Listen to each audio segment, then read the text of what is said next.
옆 사람과 인사합시다. 기도할 때 당신은 온전히 변화됩니다.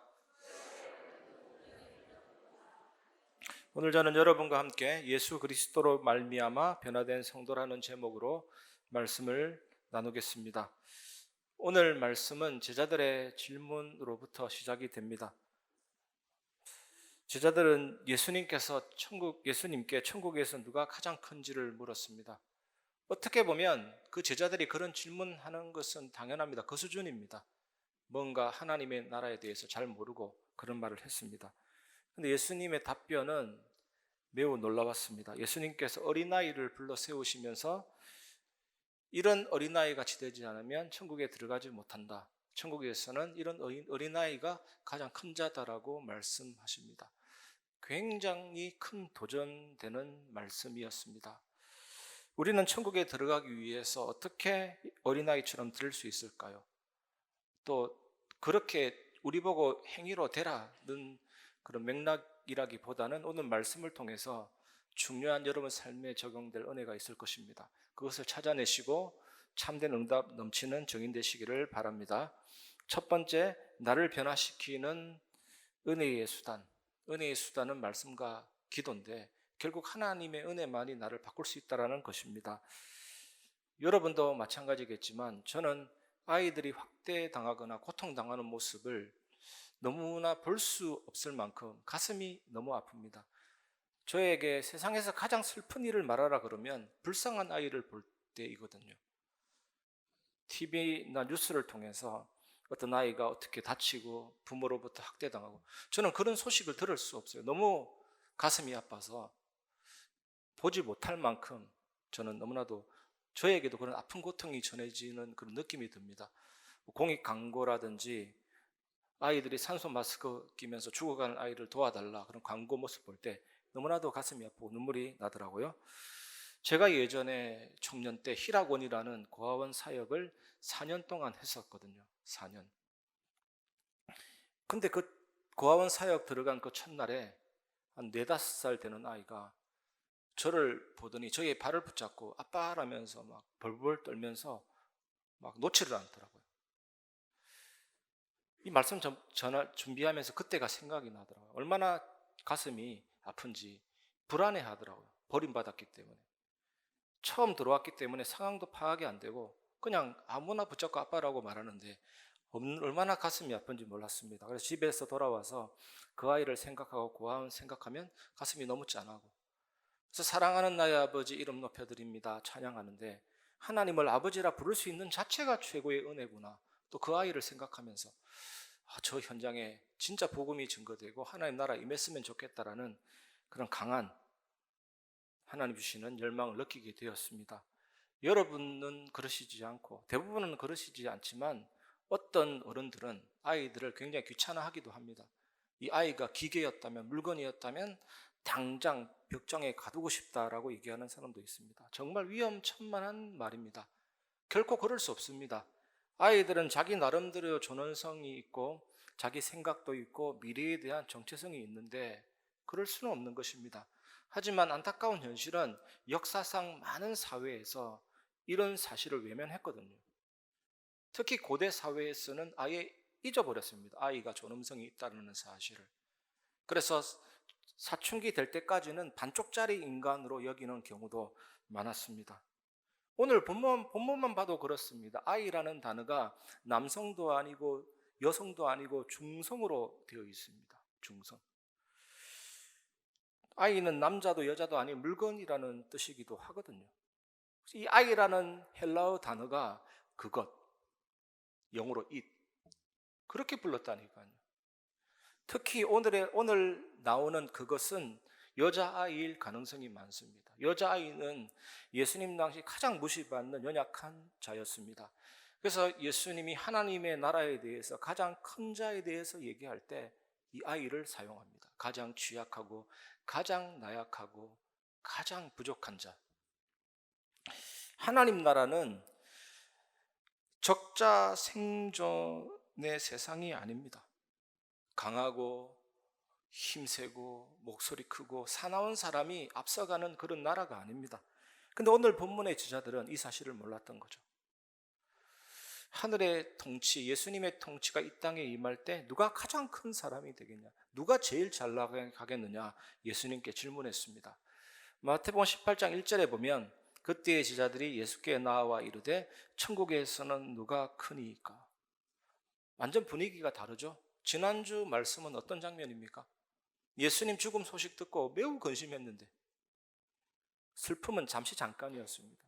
다시 돌아갔습니다. 예수님 이 땅에 오실 때 메시아 왕국이 지상에 임할 때 그 왕국에서 누가 가장 위대할지 예상하고 그 자리를 차지하기 위해서 경쟁하기 시작했습니다.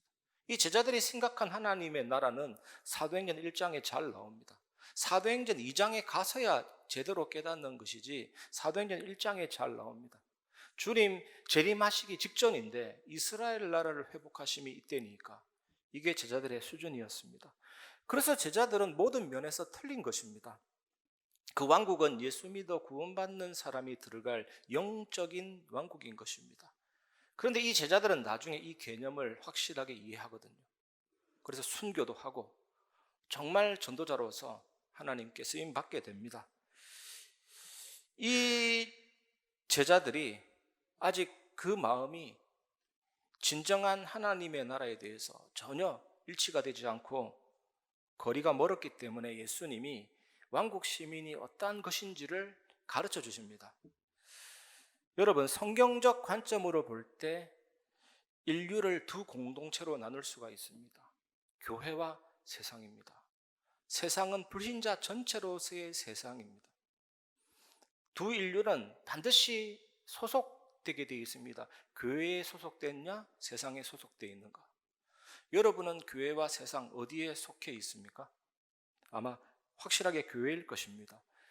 구약 성도들은 오실 예수님을 믿은 교회, 신약 교회는 오신 예수님을 믿는 교회.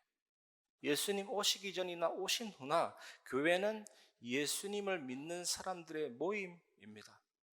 그리고 교회는 천상교회와 지상교회로 나뉘어집니다. 천상교회는 이미 승리한 교회고 지상교회는 우리 같은 이런 교회입니다. 근데 천상교회에 보면요, 아브라함, 모세, 바울, 베드로, 요한 칼빈, 루터, 손양원, 주기철 목사님처럼 이 세상을 떠난 주님 품 안에 있는 교회를 말합니다. 그런데 이 지상교회는 전투하는 교회거든요. 우리는 전쟁 중에 있습니다. 지상교회는 전쟁 중에 있습니다.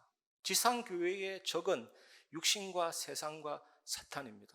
우리는 전도 선교를 통해서 또 내 안에 있는 복음을 누림으로 믿음의 선한 싸움을 싸우다가 전투하는 지상교회를 제대하는 겁니다. 그래서 하늘에 있는 천상교회로 입대하고 옮겨지는 것입니다. 이 제자들이 하나님의 나라에 대해서 정확한 의미를 모르니까 네가 크냐, 네가 작냐 이런 자리 다툼을 했거든요. 반면에 우리도 교회를 잘 모르면 네가 크냐, 누가 크냐 자리 다툼할 수가 있습니다. 교회는 그런 곳이 절대로 아닙니다. 예수 그리스도를 머리로 한 각 지체들이 교회거든요. 아니, 손이 중요합니까? 발이 중요합니까? 뇌가 중요합니까? 다 중요하죠. 그 어느 것 하나 부족해도 우리는 살아갈 수가 없는 것입니다. 또 교회는 하나님을 아버지로 모신 영적인 공동체이기 때문에 네가 크냐 내가 크냐 그런 말이 통하지가 않습니다. 그래서 우리는 모든 불신앙을 버리고 인본주의를 버리고 나를 지배하던 동기 욕심 버리고 오직 기도 속으로 하나님 안으로 복음 안으로 깊이 들어가야 될 줄 믿습니다. 예수님은 이렇게 어리석게 질문하는 제자들에 대해서 답변을 하십니다. 그것이 2절에서 4절입니다. 예수께서 한 어린아이를 불러 그들 가운데 세우시고 이르시되 진실로 너희에게 이르노니 너희가 돌이켜 어린아이들과 같이 되지 아니하면 결단코 천국에 들어가지 못하리라. 그러므로 누구든지 이 어린아이와 같이 자기를 낮추는 사람이 천국에서 큰 자니라. 천국 시민은 어떤 모습일까요? 예수님 보여주십니다. 이 엄청난 무리 속에서 어린아이를 하나 데리고 옵니다. 여자아이일 가능성이 많습니다. 딱 세워놓고 말합니다. 이 어린아이 같이 되지 않으면 천국에 들어가지 못한다. 이 어린아이가 천국에서 가장 큰 자다라고 말씀하셨습니다. 그런데 어린이는 하나님 백성이 닮지 말아야 될 특징도 몇 개 있습니다. 어린아이들은 지식이, 정보가 많지 않습니다. 그리고 한 가지 일에 집중하는 능력이 한없이 부족합니다. 그리고 어리석게 자꾸 잘 속습니다. 우리는 그런 면에서는 어린아이를 닮지 말아야 됩니다. 하지만 예수님은 이 부분에서 이런 면을 강조하신 것이 아니고 어린아이 같은 겸손에 대해서 말씀하고 계십니다. 하나님 나라에 들어가려면 사람들은 어린아이의 겸손을 가져야 한다고 말씀하시거든요. 그러기 위해서 우리에게 필요한 것은 근본적인 변화입니다. 사람은 본래 교만합니다. 겸손하지 않습니다. 우리는 자기 자신을 추구하고 이기적이며 교만에 사로잡혀 있습니다. 그것부터 깨달아야 됩니다. 이런 우리가 겸손해지려면 무엇이 필요할까요? 우리 스스로 절대로 겸손해질 수가 없습니다. 그런데 하나님의 자녀라는 것은 예수님을 주인으로 왕으로 인정했다라는 겁니다. 또 예수님을 주인으로 왕으로 따르겠다라는 결정입니다. 이와 같이 겸손은 나 중심이 아니고 오직 하나님 중심으로 살겠다는 삶의 의지의 표현입니다. 그래서 답은 분명합니다. 인간의 방법으로 할 수가 없기 때문에 하나님의 일인 돌이킴, 거듭남이 필요한 것입니다. 우리 힘으로 교만을 물리치고 겸손에 이를 수가 없습니다. 그래서 가장 중요한 것은 은혜의 수단입니다. 복음, 말씀 묵상과 기도의 힘입니다. 우리가 말씀 묵상하고 기도를 하기 시작하면 이 말씀의 능력이 나의 생각과 마음을 변화시킵니다. 의식이 변화가 됩니다. 그러면서 행동과 경험에도 변화가 일어나고 결국에는 삶이 변화가 일어나게 됩니다. 저는 예수님 믿고 나서 많이 바뀐 게 있습니다. 저는 B형 체질이고 이기주의 나중심 끝판왕인데 계속 복음 누리다 보니까 생각이, 의식이 어떻게 바뀌느냐? 하나님 앞에서 예수님이라면 어떻게 하실까? 여러 가지 마찰 부딪힘이 있을 때 항상 예수님이 어떻게 하실까 생각해 보면 나의 삶이, 나의 행동이 바뀌게 됩니다. 이런 돌이킴, 거듭남이 우리를 변화시킬 수가 있습니다. 마태복음 18장 5절, 또 누구든지 내 이름으로 이런 어린 아이 하나를 영접하면 곧 나를 영접함이니. 예수님은 천국에서 누가 크냐 똑같은 수준인데 막 키재기하는 제자들에게 일침을 가하는 지금 말씀이잖아요. 예수님은 작고 연약한 자를 영접하는 것은 곧 나를 영접하는 것이라고 말씀하셨습니다. 여러분 기도해 주시기 바랍니다. 저는 이 말씀 묵상하면서 금토일 시대가 왔는데 정말 작고 연약한 우리 아이들 렘넌트들을 금요일 날 교회에서 각 기관별로 또는 모임별로 기도와 치유를 경험할 수 있도록 꼭 그 응답 받았으면 좋겠다라는 생각이 확신 있게 들었습니다. 그리고 토요일 날은 인턴십과 미래를 준비하고 주일 날은 온전한 예배 속에서 하나님을 경배하도록, 그리고 다민족과 병든 자 후대, 이 작고 연약한 사람들을 치유할 수 있도록 우리 교회의 이방인의 뜰, 다민족의 뜰, 후대의 뜰을 이제는 만들어야 될 줄 믿습니다. 만든다고 만드는 것이 아니라 하나님이 그 은혜를 주시도록 우리 모두가 합심해서 기도해야 될 줄 믿습니다. 하나님이 우리 교회에 시작하신 방과후 모임, 임마누엘 선교원, 여러분 보시기에는 어떠한지 모르겠지만 하나님이 시작하셨기 때문에 이를 이루실 줄을 믿습니다. 계속해서 우리가 기도해야 될 줄 믿습니다. 저번에 주일 3부 강고 때 우리 장로님들, 성도님들, 여러분 공영 관람자가 아닙니다. 교회 쇼핑몰을 거쳐서 이 교회를 선택한 거 아닙니다. 여러분 자녀가 아프면 어떡합니까? 들고 뛰어야 되잖아요. 가족에 문제 있으면 그게 남 문제입니까? 같이 안고 해결해야 되잖아요. 저는 공급자고 여러분 소비자가 아니기 때문에 교회는 그리스도의 지체고 그리스도의 몸이고 하나님 안에서 가족입니다. 진짜 여러분이 축복과 은혜를 누리려면 이제는 각 파트 기간 들어가서 어떻게 예배드리는지도 좀 보고 부족한 부분을 여러분들이 물질이 중요한 거 아닙니다. 기도와 헌신 모든 것 다해서 좀 우리 교회 일으키는 쪽으로 여러분들이 좀 들어가시기를 바랍니다. 그래야 하나님의 은혜가 넘치고 작은 자를 살리는, 작은 자를 영접한 것이 나를 영접한 것이다, 그런 칭찬 들을 만큼의 교회로 하나님이 성장시키고 회복시켜 주실 줄 믿습니다. 오늘 제가 이 말씀 드렸는데 그냥 나와 상관이 없으면 안 되잖아요. 오늘 이번 주간에 이 말씀은 여러분과 상관이 있는 말씀이고 우리 교회와 상관이 있는 말씀입니다. 이 말씀 붙잡고 기도하시고 여러분의 삶에 진정한 응답이 있기를 바랍니다. 예수님은 천국의 특징으로 어린아이 같은 겸손을 말씀하셨습니다. 그런데 그 겸손은 우리가 이룰 수가 없어요. 그래서 은혜의 수단이 필요한 것입니다. 그게 말씀 묵상과 기도의 힘, 복음의 능력이잖아요. 그러면서 예수님은 이 작은 자를 실족시키는 자가 당하는 멸망에 대해서 말씀하십니다. 근데 우리는 조금 더 나아가서 그 멸망에서 벗어나는 길은 뭔가? 복음입니다. 복음을 확실하게 언약으로 붙잡고 승리하시길 바랍니다. 이것이 우리가 두 번째로 나눌 내용입니다. 멸망에서 벗어나는 길은 오직 복음밖에 없다입니다. 6절입니다. 누구든지 나를 믿는 이 작은 자 중 하나를 실족하게 하면 차라리 연자 맷돌이 그 목에 달려서 깊은 바다에 빠뜨려지는 것이 나으니라. 이 말씀에서 실족하게 하는 행위는 그냥 말 한마디 상처 줘서 토라지고 막 기분 상하고 그런 단어가 아닙니다. 실족게 한다라는 것은 죄를 짓게 한다라는 겁니다. 그 죄로 말미암아 마음은 다 닫아버리고 하나님, 예수, 복음 안 믿게 되는 행위를 말합니다. 연자 맷돌이라는 단어가 나왔는데 아래에 큰 맷돌이 깔려 있고 그 위에는 굴려져 가는 맷돌이 있는 겁니다. 이것을 돌리는 거거든요. 이 무게가 어마어마합니다. 수백 킬로 됩니다. 거기다가 곡식을 낳거든요. 이 연자 맷돌을 목에 달아가 바다에 빠지니까 영영 죽는 것입니다. 빠져나오지 못하죠. 이것은 몸의 죽음을 이야기하지만 작은 자를 낙심시키는 것, 실족게 하는 자가 받는 형벌은 영원한 사망, 지옥이라는 것을 말씀합니다. 그래서 연자 맷돌을 들고 바다에 빠지는 것이 더 낫다라고 예수님 말씀하고 있습니다. 죽음은 인간이 경험할 수 있는 고통 중에 가장 큰 고통입니다. 우리 모든 사람은 언젠가는 죽는데 특히 예수님 믿지 않는 불신자는 영이 이미 죽었잖아요. 몸도 천천히 노화되고 죽어가고 있습니다. 이것은 모든 사람이 똑같이 경험합니다. 그러다가 결국 물리적인 죽음이 옵니다. 영혼과 육신이 분리됩니다.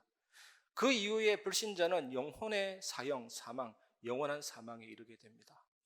지옥은 불과 유황, 물론 맞지만 지옥을 정말로 간단하게 얘기하면 하나님의 은혜의 자비가 전혀 없는 하나님의 은혜와 자비로부터 분리된 곳이거든요. 그러니까 최고의 고통이죠. 예수님이 지금 작은 자를 실족해 하는 자의 고통은 이런 것이다라고 분명하게 말씀하고 계십니다. 저도 그런 경험이 있거든요. 저희 아버지 장례식장에 저희 형님 친구가 문상 왔습니다. 그 형님 친구는 얼마 전에 부인이 자살해서 너무나도 큰 충격에 빠져 있기 때문에 당장이라도 복음 전가하지 않으면 심각한 상황에 있는 사람이거든요. 그래서 저보고 목사니까 복음 전하라고 하더라고요. 새벽 1시까지 복음을 계속 전했는데 끝에 결론은 뭐냐? 마음은 탁 닫아버리는데 흔히 우리 한국에서 스타, TV에 많이 출연하는 어떤 목사님, 그것 때문에 탁 닫은 거죠. 실컷 다 듣고 예수 안 믿겠다. 불신앙 중에 제일 큰 불신앙이 그런 불신앙입니다. 어떤 사람 때문에 마음은 탁 닫아가지고 안 여는 사람. 여러분 전도해본 경험이 있는 사람은 제일 막막한 사람이 그겁니다. 차라리 불교 신자가 나아요. 천주교 신자가 나아요. 말은 통합니다. 그런데 교회 때문에 사람 때문에 상처받은 사람, 어느 목사님 때문에 상처받은 사람은 절대로 마음은 안 엽니다. 좀 극단적으로 이 사람 지옥 가겠다 싶을 정도로 탁 닫아버리는 거예요. 사단의 역사죠. 이런 걸 두고 얘기합니다. 이런 사람, 이렇게 작은 자를 실족한 사람의 받는 형벌이 어떠한 것인지 예수님이 지금 이런 말씀을 하고 있는 겁니다. 7절입니다. 실족하게 하는 일들이 있음으로 말미암아 세상에 화가 있도다. 실족하게 하는 일이 없을 수는 없으나 실족하게 하는 그 사람에게는 화가 있도다. 저번에 영상을 보니까 어떤 폐차를 중고차로 가장해서 막 물건 파다가 분명한 사기잖아요. 그래서 막 따지러 갔는데 오히려 그 사기치는 사람이 경찰을 불러가지고 막 대처하는 모습 보면서 이 사람은 나는 어찌할 수 없어서 나는 이렇게 했다. 끝없는 자기 변명을 하는 존재이거든요. 그리고 나는 불우한 환경을 거쳤고 부모로부터 사랑과 보살핌이 없어서 내가 이런 죄를 지었다. 책임을 부모에게 돌리기도 합니다. 더 심각한 것은 하나님께서 정해놨기 때문에 내가 이 일을 했기 때문에 내게는 잘못이 없다. 하나님께로 책임을 돌리기도 합니다.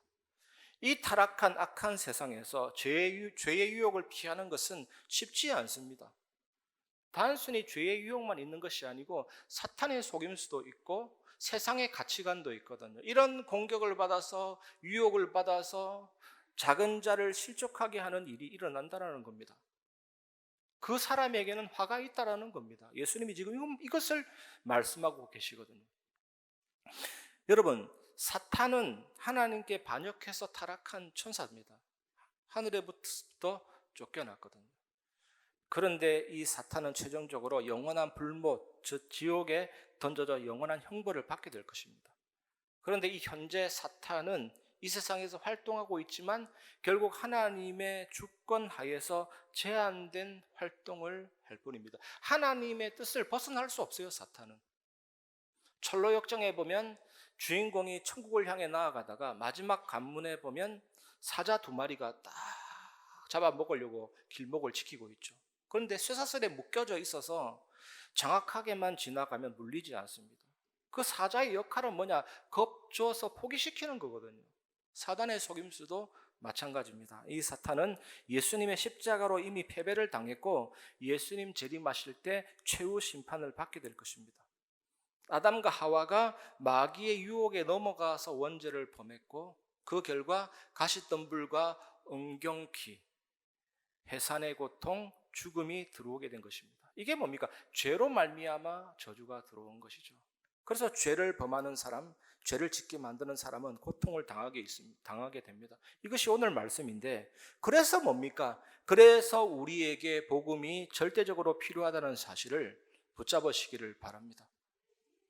십자가는 단순히 예수님이 고난당하고 죽으시고 그 상징적인 기호 차원이 아닙니다. 십자가는 예수님과 하나님 사이에 일어난 놀라운 교환의 장소입니다. 우리의 모든 죄를, 우리의 모든 상처를, 우리의 죽을 수밖에 없는 저주를 다 가져가셨습니다. 쓰레기 같은 것들을 가져가시고 우리에게는 영원한 용서, 구원, 치유, 하늘의 축복으로 바꾸어 주신 것입니다. 세상적으로 볼 때는 불합리하고 엉뚱한 교환처럼 보이지만 하나님의 사랑, 하나님의 놀라운 은혜인 것입니다. 예수님이 십자가에서 다 이루신 것을 믿으시기 바랍니다. 그 핏값으로 우리의 죄값을 치르시고 저주의 값을 치르시고 부활하사 사망과 사탄의 권세를 정복하신 것입니다. 그래서 이 십자가 안에서 우리 인생의 모든 문제는 해결될 수 있는 것입니다. 오늘 힘을 얻으시길 바랍니다. 복음으로 말미암아 모든 인간관계, 빈곤, 경제 문제, 불평등, 이 시대의 모든 문제들도 예수 십자가 안에서 치유되고 회복될 수 있습니다. 하나님의 주권과 은혜 속에서 우리에게 참된 소망과 희망이 되는 것이 예수님의 십자가 보혈의 능력입니다. 그 사실을 믿고 의지하시기를 주님의 이름으로 축원합니다. 오늘 말씀에 예수님은 죄로 인해서 다른 사람을 해칠 수 있다라는 사실을 경고하셨습니다. 오늘 방금 나눈 이 부분입니다. 그런데 이제 예수님은 나를 해치는 죄에 대해서 말합니다. 그래서 무엇을 잘라내라, 눈을 뽑아내라 이런 말씀을 하십니다. 내 안에 뿌려진 말씀의 씨, 하나님의 능력으로 우리는 이길 수가 있는 것입니다.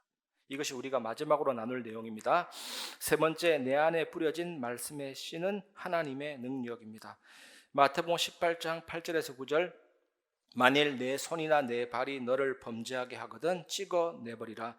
장애인이나 다리 저는 자로 영생에 들어가는 것이 두 손과 두 발을 가지고 영원한 불에 던져지는 것보다 나으니라. 만일 내 눈이 너를 범죄하게 하거든 빼어 내버리라. 한 눈으로 영생에 들어가는 것이 두 눈을 가지고 지옥불에 던져지는 것보다 나으니라.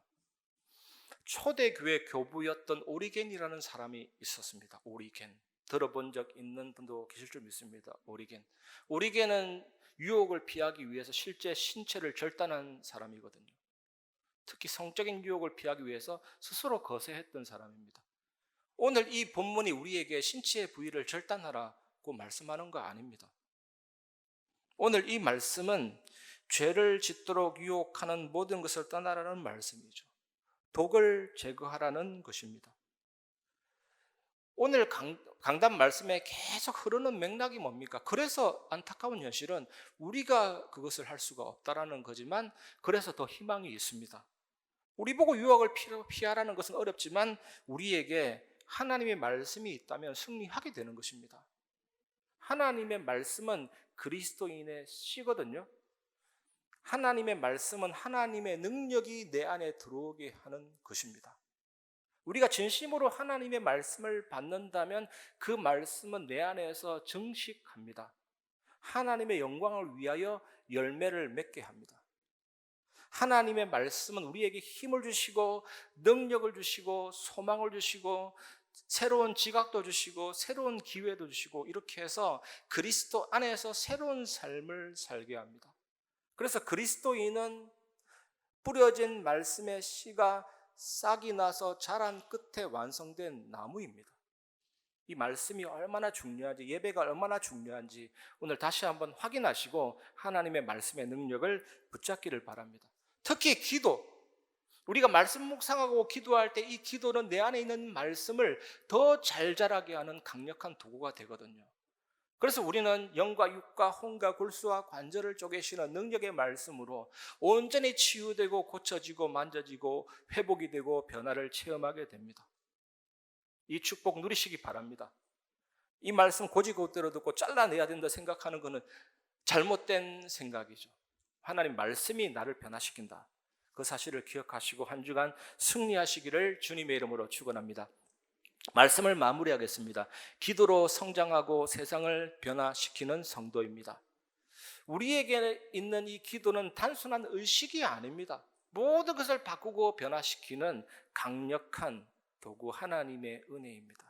그래서 오늘 본문처럼 기도를 통해서 우리는 어린아이 같은 천국에 들어갈 수 있는 겸손도 배울 수 있고, 기도를 통해서 작은 자를 치유하고 살리고 보호하고 회복하는 그 능력의 역사도 체험할 수 있고, 기도를 통해서 복음 안에 이루어진 죄와 저주 사탄을 깨뜨리신 하나님의 은혜를 누리면서 하나님과의 더 깊은 관계와 충만한 은혜를 누리게 됩니다. 특히 기도할 때 하나님이 우리를 성장시키고 변화시킵니다. 절대로 나는 나를 개조할 수가 없습니다. 하나님만이, 하나님의 은혜만이 나를 변화시키는 것입니다. 우리는 선을 행할 수 없습니다. 악을 행하는 데는 천부적입니다. 우리는 죄인이면서 동시에 의인입니다. 할 수 있는 게 없습니다. 존 버년이 쓴 거룩한 전쟁이라는 책을 보면 사탄이 사람을 공격할 때 5가지 문을 타고 공격한다는 내용이 있습니다. 우리 인간을 성으로 생각해 보세요. 여러분 자신을 성이라고 생각해 보시기 바랍니다. 그 성을 공격할 때 5가지 문을 뚫고 들어오기를 원한다. 존 버년이 그렇게 얘기했습니다.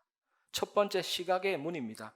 아름다운 풍경, 매혹적인 이미지, 허황된 환상을 통해 눈을 현혹시키고 그를 오만과 우쭐함으로 유혹한다. 두 번째, 듣는 겁니다. 청각의 문, 달콤한 노래, 유혹적인 속삭임, 거짓말과 비방을 통해 귀를 속이고 의심과 불신으로 빠뜨린다. 세 번째, 입입니다. 미각의 문, 맛있는 음식, 향긋한 냄새, 과도한 탐닉을 통해 입을 유혹하고 그를 탐욕과 방탕에 빠뜨린다. 그 다음에 코입니다. 후각의 문, 향기로운 꽃, 매혹적인 향수, 감각적인 쾌락을 통해 코를 유혹하고 그를 정욕과 불순에 빠뜨린다. 5번째, 촉각의 문입니다. 부드러운 옷감, 쾌적한 만지짐, 감각적인 유혹을 통해 피부를 유혹하고 타락에 빠뜨린다. 존 버년은 우리가 성이라고 생각한다면, 내가 성이라고 생각한다면 입문, 코문, 귀문, 눈문, 촉각의 문을 뚫기를 원해서 공성전을 펼치는데 이게 중요한 게 아닙니다. 결론은 내 영혼의 성 안에 누가 계시냐입니다. 임마누엘 왕자 하나님이 계심으로 모든 공격이 차단되고 우리는 승리한다. 얼마나 놀랍습니까? 시간 속에 계시면서 시간을 초월하는 영원한 하나님, 공간 속에 계시면서 공간을 초월하는 영원한 하나님, 전지전능하신 하나님이 나의 견고한 군주가 되시고 망대가 되어주시는 거예요. 그 하나님이 나를 지키고 보호하고 성장시키고 변화시켜 주시는 거예요. 그래서 우리가 정말로 중요한 것은 아침에 말씀 묵상과 기도, 점심때 밤에 말씀 묵상과 기도하기 시작하면 달라지기 시작합니다. 변화가 일어납니다. 죽겠다가 아니라 죽게 있다라고 바뀝니다. 상태가 바뀌기 때문에 말이 바뀌고 모든 것이 바뀝니다. 자석이 강하면 쇳가루가 붙듯이 복음 자석이 강함으로 현장을 지키고 살리는 증인이 되는 것입니다. 문제, 갈등, 위기, 십자가 앞에 영광이 있고 영광 앞에 십자가가 있고 예수님도 죽음과 부활을 경험했듯이 그 놀라운 능력이 들어오기 때문에 모든 순간에 하나님의 은혜가 넘치게 되는 것입니다. 그래서 응답이 있든지 응답이 없든지 죽든지 살든지 내 몸에서 그리스도가 존귀되기를 원한다라는 바울의 고백이 나의 고백이 됩니다. 흔들리지 않는 망대 제자가 됩니다. 우리가 지역을 살리는 방법은 여러분이 현장에 그런 사람으로 탁탁 서 나간다면 하나님의 나라가 임하고 생명 살리는 역사가 일어나게 될 줄 믿습니다. 우리가 그 교회로 하나가 딱 모이면요, 이제는 정말 병든 세상 살리고 작고 연약한 자 살리는 정인된 교회 축복 누리게 됩니다. 한 주간 이것 체험하시면서 은혜 받는 정인 되시기를 주의 이름으로 축원합니다. 이 시간 말씀 묵상하면서 말씀을 생각하면서 약할 때 강함 대신에 찬양하고 말씀을 마무리하겠습니다. 우리를 변화시키고 성장시키고 세계 살리는 주역으로 만드실 하나님께 고백합니다. 약할 때 강함 대신에 나의 보배가 되신 주 나의 모든 것, 주 안에 있는 보물을 나는 포기할 수 없네. 주 나의 모든 것, 예수 어린 양, 예수 어린 양, 존귀한 이름, 예수 어린 양, 존귀한 이름. 십자가 죄 사하셨네. 십자가 죄 사하셨네. 주님의 이름 찬양해. 주 나의 모든 것, 쓰러진 나를 세우고 나의 빈 잔을 채우네. 주 나의 모든 것, 예수 어린 양, 예수 어린 양, 존귀한 이름, 예수 어린 양, 존귀한